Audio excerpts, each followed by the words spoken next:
como hoy, pero de 1935 finalizaba la guerra del Chaco, que desde 1932 enfrentó a Paraguay y Bolivia. Fue un conflicto bélico más mortífero del siglo XX en América del Sur. Estamos hablando de... En casi 3 años de guerra, Bolivia moviliza a 250.000 soldados y pierde unos 60.000. Paraguay, por su parte, sufre 30.000 bajas sobre 120.000 hombres. 3/4 partes de la zona en conflicto quedan bajo soberanía y dominación paraguaya. Se nos ocurrió entonces la única, Chaco.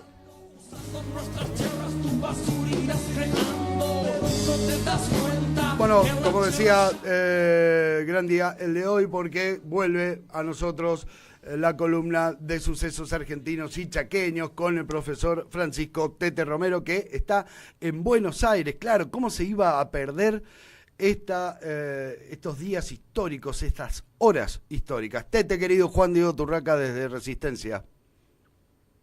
Muy buenos días, querido Juan Diego, para vos, para toda la audiencia de Radio Independencia. Efectivamente, ayer estuve primero en la Plaza del Congreso, luego en Plaza de Mayo, estuve también el día 10, además de presentar mi novela Furtivas. Luego la fuerza de los acontecimientos hicieron que estuviera primero en la sede del Partido Justicialista, luego en la casa Cristina Fernández de Kirchner, y hace pocas horas, en la madrugada, terminé de escribir un texto que es en conjunto del Frente Cultural Federal, que agrupa las 3 centrales sindicales de trabajadores y referentes y artistas de cultura, porque hoy tenemos una reunión del Frente Federal de Cultura, porque no podemos dejar de expresar. Está en peligro la democracia. Hay algo que se rompió el 10 de junio que tiene que ver con ese pacto de contrato social que arduamente se construyó en el 83, se fortaleció con Néstor y Cristina en 2003, que son 2 pilares: la bandera de los derechos humanos, memoria, verdad y justicia, el nunca más, como un símbolo de lo que no queremos en cuanto a la violencia política, material y simbólica contra el adversario, no con el enemigo, no considerar enemigo, y el valor igualador de la educación pública para la movilidad social ascendente. Eso se resquebrajó cuando intentaron el magnicidio de Cristina Fernández de Kirchner, y con esta farsa de una condena amañada sin la presentación de ninguna prueba, vuelve recargado el decreto 4161 del 5 de marzo de 1956, que proscribió durante 18 años al peronismo. Así que son horas para no lamentarse, son horas para lograr con sensibilidad, inteligencia y astucia una unidad que es imprescindible para frenar la destrucción del país. Tete, lo decía al principio de la bisagra, anunciando que ibas a estar en la columna, los hechos que vas a recordar y la actualidad. Y ese hilo que parece no cortarse jamás en la República Argentina, siempre recurrente con algunas cosas, pero podríamos atarlo a la década del 70, pero 1956 tiene, entre otras cuestiones, claramente necesitaríamos toda la mañana para hablar de la fecha, pero encarna mucho de lo que hoy está sucediendo. Por supuesto, vamos a plantear brevemente los 2 sucesos chaqueños, los presento muy brevemente. 4 de junio de 1953, triunfa la fórmula Gallardo-Pittel por un abrumador 60 y pico %, y es un gobierno que va a durar 2 años tan solo. Es un gobierno que practica, dejo solamente esta postilla, un principio de reforma agraria en el Chaco, con la expropiación de las tierras improductivas de lo que era Bungibor Omega para los productores. Dos, el otro gran suceso chaqueño sudamericano, como bien decías hace un ratito, creo haberte escuchado, el 12 de junio de 1935 se firmó en Buenos Aires un protocolo de paz que dio fin a la Guerra del Chaco. La Guerra del Chaco americano que enfrentó por intereses extranjeros a dos países hermanos, Paraguay y Bolivia, en el Chaco boliviano y en el Chaco paraguayo. La Star Oil por un lado y la Shell, capitales estadounidenses, la Star Oil, anglo-holandeses en el caso de la Shell, buscaban influir en esos dos países para apropiarse de las tierras. El pueblo paraguayo de manera heroica, sobreponiéndose a lo que había sido la población diezmada de la guerra de la Triple Alianza, logró esa victoria. Eso por un lado, para ver también los intereses en pugna, ¿no? Claro, muy bien, Tete, porque escapa o se les está escapando a muchos en los análisis que escuchamos en los medios de comunicación o podemos leerlos, se le está escapando el dato internacional, o la cuestión internacional, o la presión internacional, con sus espejos lo de Cristina, con sus espejos de Lula, Rafael Correa, ¿por qué no también Roberto Lugo? No era Roberto, era Lugo, pero no me acuerdo, Roberto Lugo era el otro. Fernando Lugo en Paraguay. El otro era el de lavado 1. Nada que ver. Se me piento. Pero creo que la pata internacional tiene mucho que ver en lo que está sucediendo, como tuvo que ver allá en el 56. A tal punto. Es clave que ahora, con la proscripción de Cristina y antes, fíjate uno de los titulares de La Nación y de Clarín, hay tranquilidad en los mercados, había subido el riesgo país con la candidatura de Cristina. Le habrían, el famoso condicionante, le habrían hecho llegar a los funcionarios argentinos que los inversores, el mercado estaban preocupados porque un eventual triunfo del kirchnerismo. Le hace con claridad, quienes vienen a saquear el país no quieren leyes de protección nacional, quieren plena libertad para sus negocios. Ayer esto se llamó libre navegabilidad de los ríos. Y nosotros conmemoramos orgullosamente el Día de la Soberanía Nacional, que no es otra cosa que la reafirmación de que si circulan por nuestros ríos tienen que pagar impuestos. Como lo harían en cualquier otro lado. Como lo harían en cualquier otro lado, como tendríamos que pagar nosotros si fuéramos a navegar por sus ríos. Exactamente. Esto generó la invasión anglo-francesa que duró un año, de 1845 a 1846. Ahora, un siglo y medio después, plantean los mercados están tranquilos. Bueno. Léase de otra manera, libertad total para saquear el país.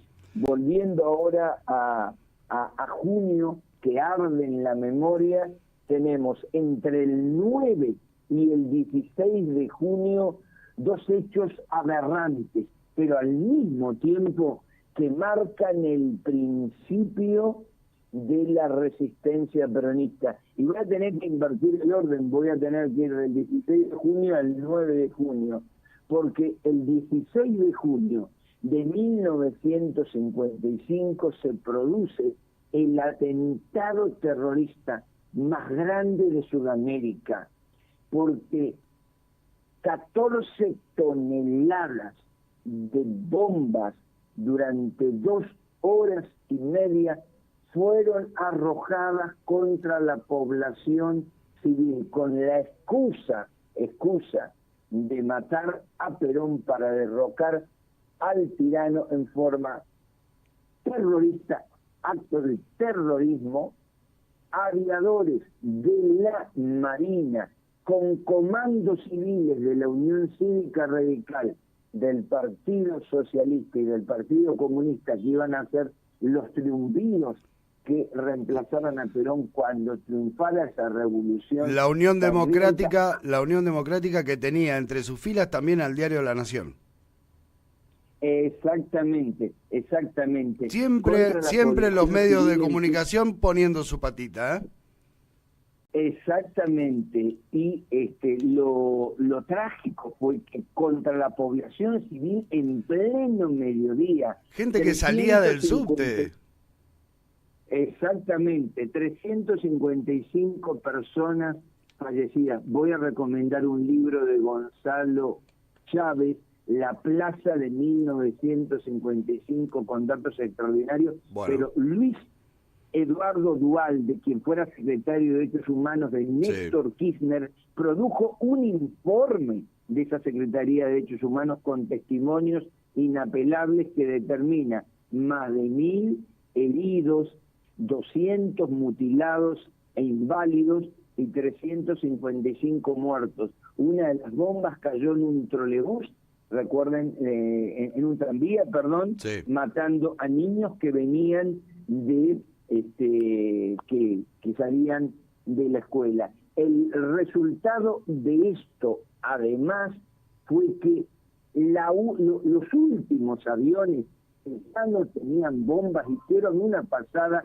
y arrojaron sus tanques de combustible, como diciendo, bueno, y de última te arrojo eso. Sí. O sea, si el objetivo era matar a Perón, como dice Gonzalo Chávez, de por sí reprochable, acto de terrorismo condenable, eso hubiese sido un foco. Pero esto fue deliberadamente matar al pueblo, que tenía una identidad política peronista. Digamos que... Y una cosa importantísima, se lo suele comparar Juan Diego con el bombardeo a Guernica, pero eso fue producido por la aviación, por el sector Cóndor de los alemanes y de los italianos. Esta es la primera vez que fue una guerra civil en ciernes, que un ejército, en este caso una aviación de la Marina, dispara contra su propio pueblo.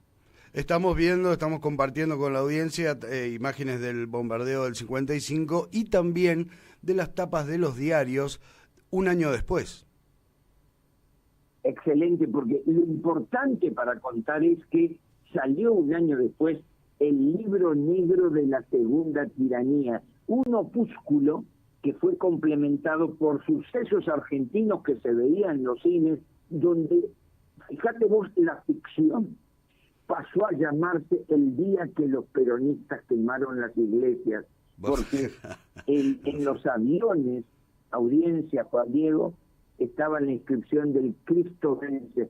Fíjate la herejía, poner en nombre de Cristo, cometer el atentado terrorista. Cuando hablan de terroristas, los que fundaron el terrorismo en la Argentina es la patria de los profetas del odio y del gorilismo, a tal punto, Juan Diego, que 2 años antes, el 14 de abril me puedo equivocar el día, pero fue en abril de 1953, metieron 2 bombas en un subterráneo, matando a decenas e hiriendo a decenas de personas, comandos de la Unión Cívica Radical. No hablo de la Unión Cívica Radical como partido, pero sí que gente de la Unión Cívica Radical estuvo en la clandestinidad asumiendo que a un gobierno democrático que no se lo podía vencer en las urnas, había que sacarlo por la fuerza. Nada que ver con la actualidad. Nada que ver con la actualidad. Es increíble, es increíble. Una cosa para cerrar. El 9 de junio, pero de 1956, lo que dio origen a esa investigación extraordinaria de Rodolfo Walsh, que se llama Operación Masacre, un conjunto de civiles y de militares del campo nacional y popular, se producen un levantamiento conocido como la proclama del general Valle, que termina con más de 20 fusilamientos porque se decretó la orden marcial Sí. sin juzgamiento alguno. Y quiero compartir la proclama, Sí, claro. si te parece, la proclama porque es extraordinaria. Al pueblo de la nación, las horas dolorosas que vive la República y el clamor angustioso de su pueblo, sometido a la más cruda y despiadada tiranía, nos ha decidido tomar las armas para restablecer en nuestra patria el imperio de la libertad y la justicia al amparo de la Constitución y las leyes. Como responsable de este movimiento de recuperación nacional integrado por las Fuerzas Armadas y por la inmensa mayoría del pueblo del que provienen y al que sirven, declaramos solemnemente que no nos guía otro propósito que el de restablecer la soberanía popular, esencia de nuestras instituciones democráticas, y arrancar a la nación del caos y la anarquía que ha sido llevada por una minoría despótica, encaramada y sostenida por el terror y la violencia en el poder. Conscientes de nuestra responsabilidad ante la historia, comprendemos que nuestra decisión es el único camino que nos queda para impedir el aniquilamiento de la República en una lucha estéril y sangrienta entre hermanos, cada día más inevitable e inminente. Viva la patria, Movimiento de Recuperación Nacional, 9 de junio de 1956.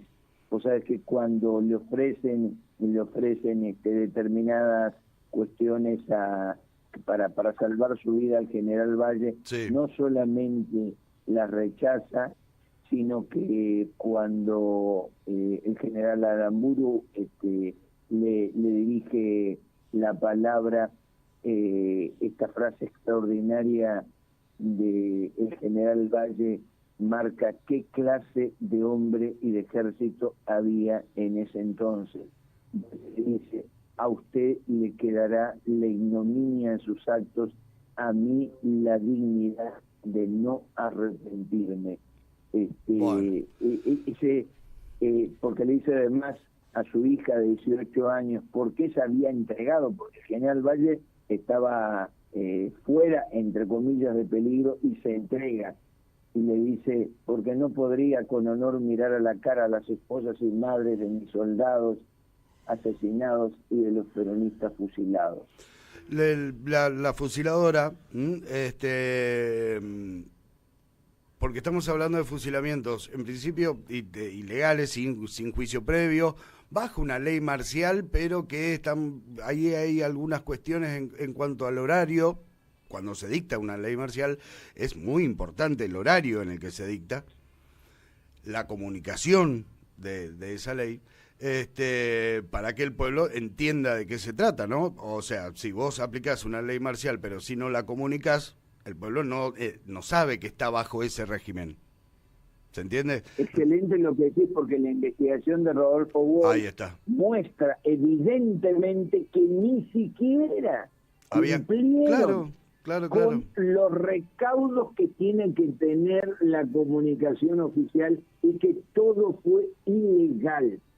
Fue todo ilegal, aún dentro de los protocolos el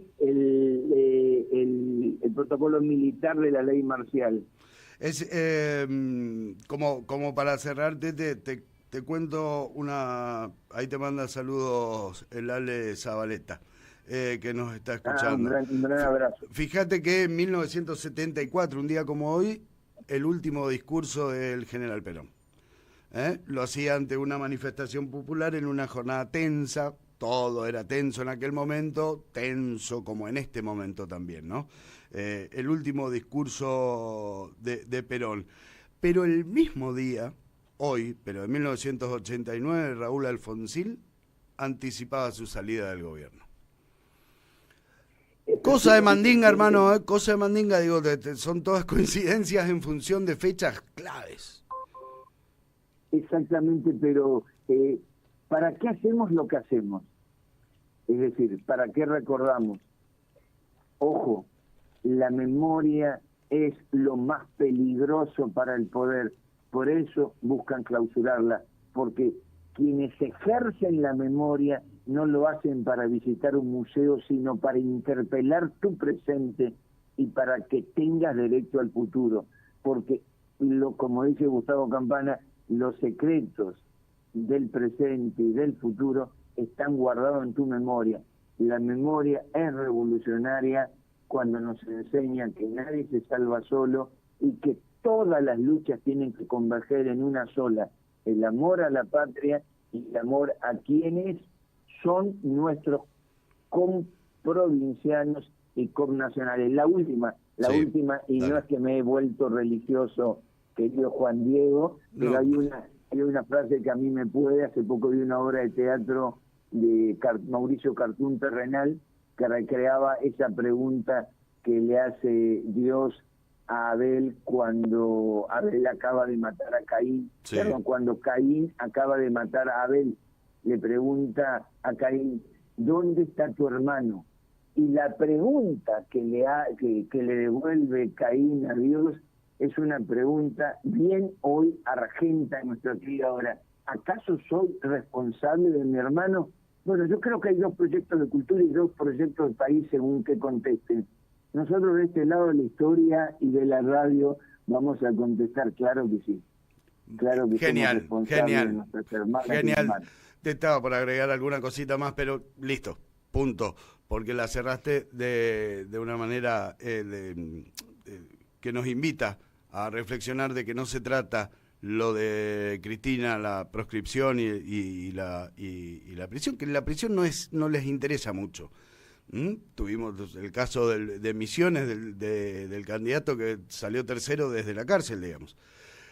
Lo que le interesa es la proscripción. De hecho, va a poder seguir siendo presidente del Partido Justicialista Nacional. Entonces, analizar esto como un caso aislado, sin historia, sin memoria, sin recordar el 55, sin recordar el 56, sin recordar quiénes estuvieron, quiénes participaron del acto terrorista, sin tener en cuenta el papel que juegan los medios, el papel que juega la Embajada de Estados Unidos, es caer en justamente lo que decías, eliminar a la memoria. Así que me parece que la de hoy fue una columna realmente para guardarla, para tenerla ahí y recordarla de vez en cuando. Pero yo, antes de despedirte, quiero que me cuentes, porque estuviste presentando tu última novela, entonces necesito que hablemos un poquito de eso.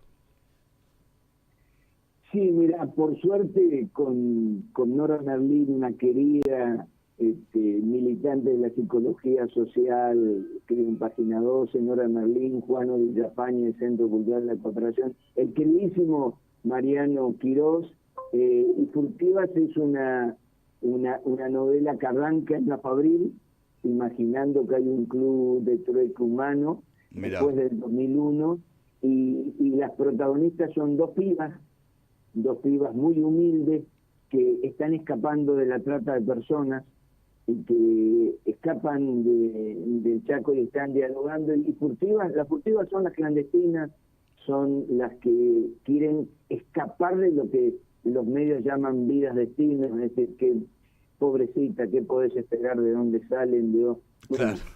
Es la aspiración también de que todos no solamente necesitamos redimirnos, sino necesitamos buscarnos para ver que no todo está determinado, que la historia es precisamente esa libertad. Así que bueno, en esta novela, que es un policial fuerte, sobre un tema del que no se habla. Vos sabés que estudiando para hacer esta novela, hay tantos y tantas pibes y pibas desaparecidos como los 30.000 durante la democracia, que no sabemos dónde fueran y que son carne de trata de personas y ahora de las mafias de venta de órganos. Es increíble que nos acordemos cuando suceden hechos como los de Loan. Pero es invisible, las invisibles. Ahí está. Tete, te mando un fuerte abrazo. Cuando vuelvas te queremos en el estudio y hay un asado prometido también, Bueno. La audiencia, pongo de testigo. Es increíble como de repente apareció gente acá se escucharon la palabra asado y apareció gente detrás en la sala de operación, con una cara muy expresando la gratitud. Así que bueno, Venite y lo organizamos. Abrazo grande, buena Hasta luego. jornada. Igualmente, cuídate. El profesor Tete Romero en su columna de los jueves, hace rato que no venía.